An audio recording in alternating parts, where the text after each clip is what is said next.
be it making these trinkets or collecting this tiny stuff, எனக்கு இது எப்போவுமே ரொம்ப பிடிக்கும். ஸோ இன்றைக்கி டே 2 ஆஃப் இங்க்டோபருக்கு நான் ஏன் ஒரு சின்ன ட்ரிங்கெட் பண்ணக்கூடாதுன்னு நினச்சேன். இன்றைக்கோட ப்ராம்ப்ட் வந்து weave. So I am gonna try to make a basket. So I made a magic circle, then I increased with half double crochets இந்த வீடியோவில் வர மாதிரி.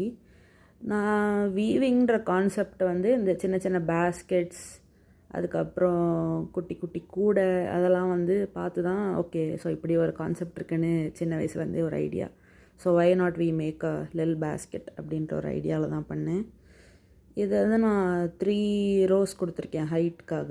இன்னும் கொடுத்துருக்கலாம், but this was correct for the proportion. So ஃபைனலாக முடிச்சாச்சு. எண்டில் கடைசி ஒரு 20 செயின்ஸ் கொடுத்து ஹேண்டில் ரெடி பண்ணிட்டேன். சரி, இதுக்குள்ளே அந்த பாட்டில் வச்சு ஃபிட் பண்ணி பார்ப்போம் ஃபிட் ஆகுதான்னு. It's very cute. வெயிட்டு கூட நல்லா தாங்குது. சரியா, பாய் கைஸ், தேங்க்யூ.